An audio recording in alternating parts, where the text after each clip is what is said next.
So with the topic of today's video, I'm sure everyone in this comment section will be extra civil.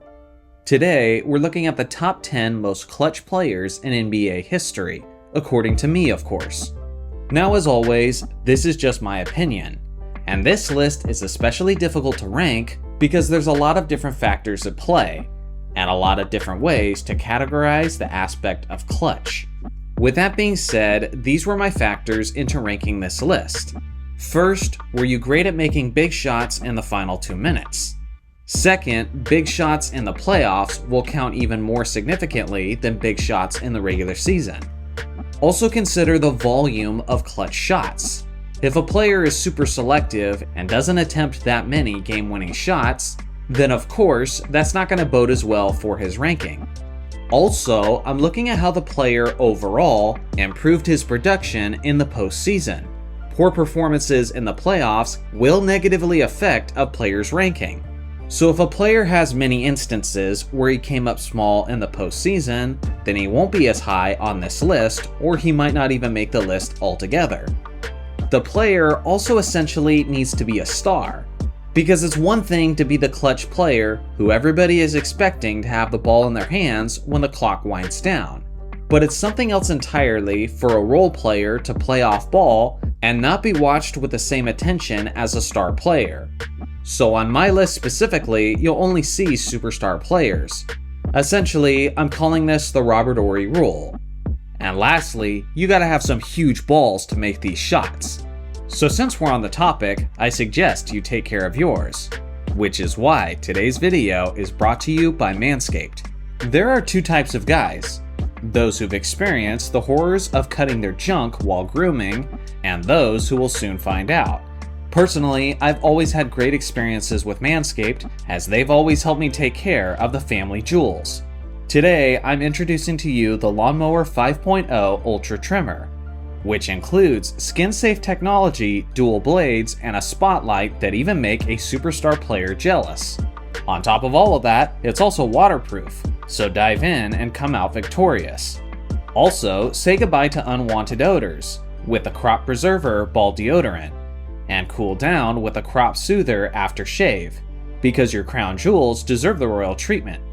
And don't forget the free Shed 2.0 travel bag to keep your gear sharp even on the go. Get 20% off plus free international shipping with promo code JohnnyA at manscaped.com. Again, that's promo code JohnnyA at manscaped.com. Let's get into it, starting with number 10, Ray Allen. He's one of the greatest shooters in NBA history, and he has numerous game winners both in the regular season and in the playoffs. This guy had limitless range, so basically when the clock was winding down, you had to be all over him regardless of where he was at on the court. Famously, he hit what I believe is the most clutch shot in NBA history, as he made this iconic corner three-point shot, which kept his Miami Heat from elimination in 2013, where they eventually went on to win the championship. He's also had some very legendary moments in the playoffs where he's been clutch. Famously, he had an epic battle with Allen Iverson in the 2001 Eastern Conference Finals, where he put up some ridiculous numbers over the course of the series. He was also huge on many occasions for the Boston Celtics, as he won an NBA championship with them in 2008. But one of the series that I really remember from him especially was the historic first-round battle against the Chicago Bulls in 2009, where Ray Allen was the leading scorer for his team. When you look over the course of his career and playoff career, there is no shortage of big shots from this legendary sniper. Number 9, Reggie Miller. He was one of the most clutch players from the 1990s, and like Ray Allen, he also was an all-time great sniper. Famously, he was a New York Knicks destroyer, especially in the playoffs. For example, in Game 5 of the 1994 Eastern Conference Finals, Reggie dropped 25 of his 39 points in the fourth quarter alone, in what was one of the most blistering displays of clutch shooting that the league has ever seen. He also famously scored 8 points in just 9 seconds in another game against New York, sealing the clutch victory. Another epic game winner in the playoffs was his game-winning 3 over Michael Jordan in Game 4 of the '98 Eastern Conference Finals.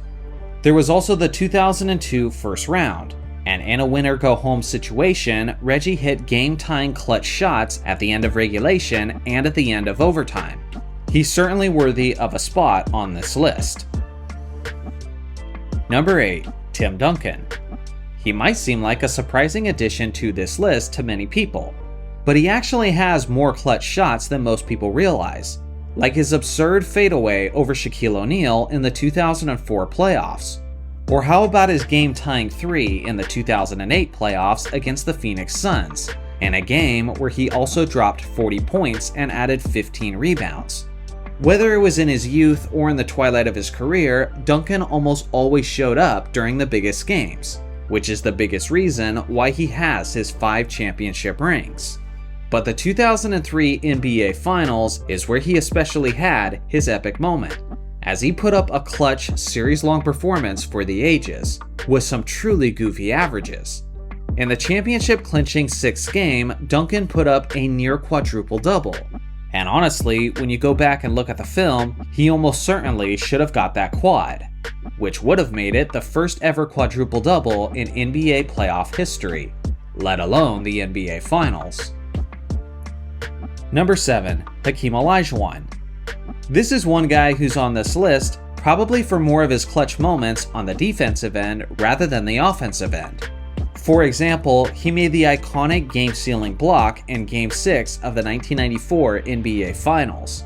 But probably what Hakeem is best known for is how he clutchly outperformed the best big man competition of the time, which I would say was easily the strongest era of the big man in NBA history.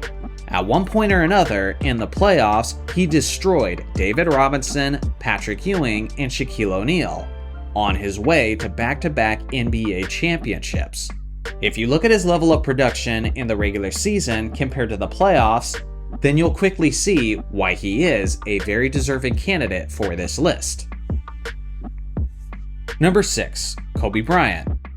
No matter how you factor in game-winning shots, Kobe is up there for the most game winners in NBA history, whether it's the regular season, the playoffs, the final 2 minutes, or the final 5 seconds. Whether the game was tied or they were trailing, Kobe made plenty of them. With that being said, Kobe was always the go-to guy in those clutch situations, which means he shot the ball a lot of times. Because of that, I also remember many of his misses throughout the years, which kept his percentages from being higher. And if his efficiency was better in these situations, then he would probably be in a top 5 spot for me. With that being said, Kobe typically crushed it in these moments, and a perfect example of that was when Kobe took over Game 4 of the 2000 NBA Finals. After Shaq fouled out, the Mamba was hitting perimeter shot after perimeter shot until the game was sealed. If peak is a factor here, then Kobe also does well, as his 2009 to 2010 season was one of the most incredible displays of clutch shot making that we've ever seen. Number 5. Larry Bird. Obviously, Bird was one of the greatest perimeter shooters of his era, and he has tons of game-winning buzzer beaters. With that being said, Bird wasn't just a clutch shot maker, but he was a clutch playmaker overall. Whether it was his passing, his shooting, his rebounding, or even his defense.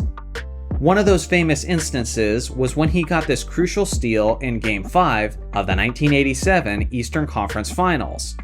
He also got another clutch game-winning steal in the 1985 Eastern Conference Finals.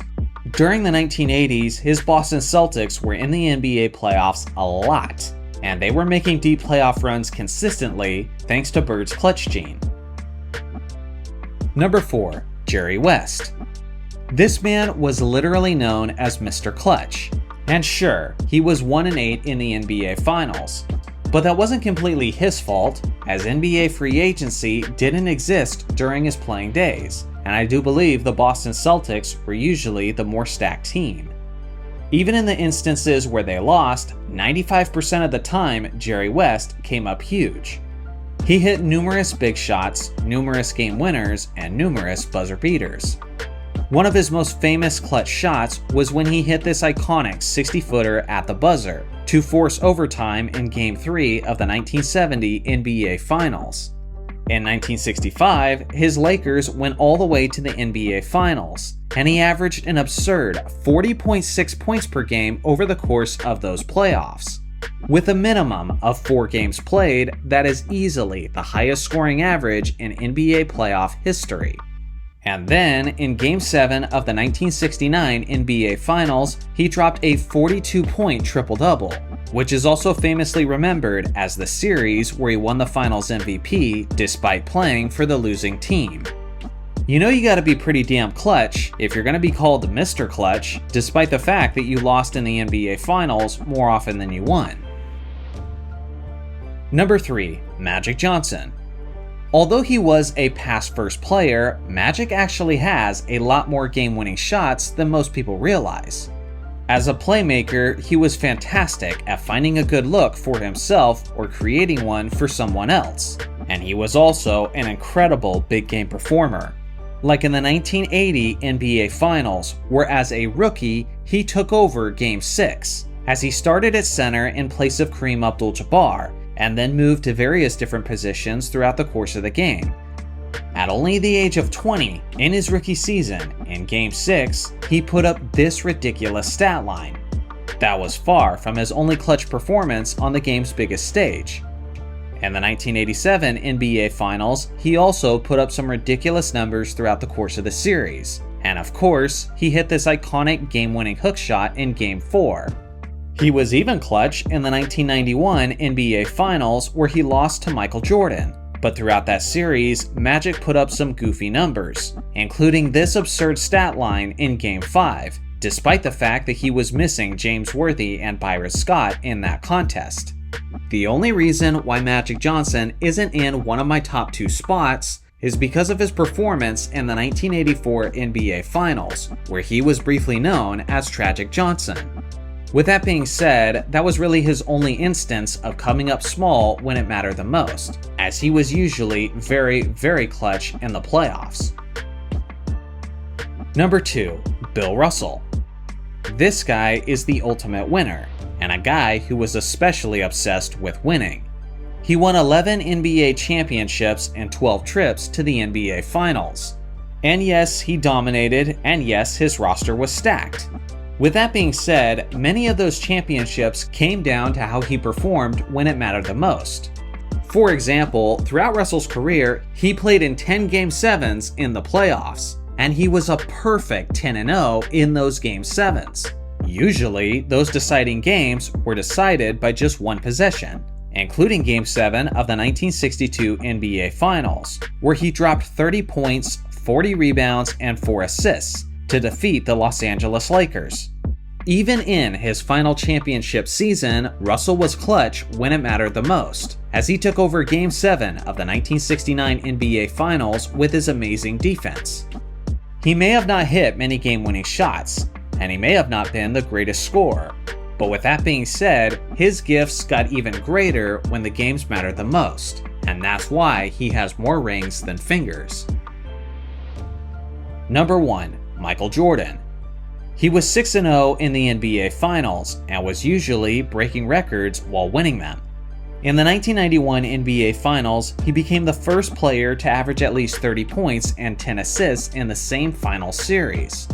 In the 92 Finals, he broke the NBA record for the most points scored in a half, for three-pointers made in a half, and he tied the record for the most three-pointers made in a Finals game.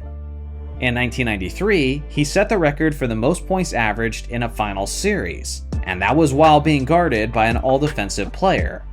On the series, MJ averaged 41, 8, and 6 on 51% shooting. In 1996, he had a Finals series that was below his usual standards. But what's considered a weak series for MJ is 27, 5, and 4 while being the Finals MVP. In 1997, he hit the game-winning buzzer beater to win the first game, and then he won the famous flu game with his tremendously clutch performance.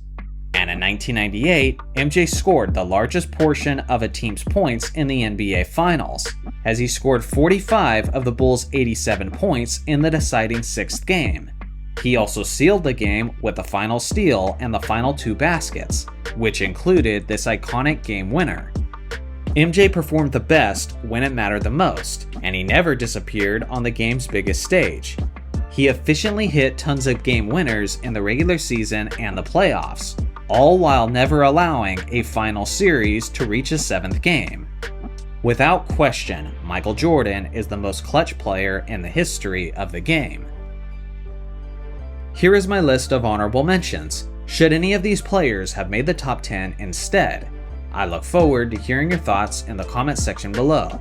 Thanks for watching as always, make sure to like and subscribe for more basketball content, and I'll see you guys in the next video.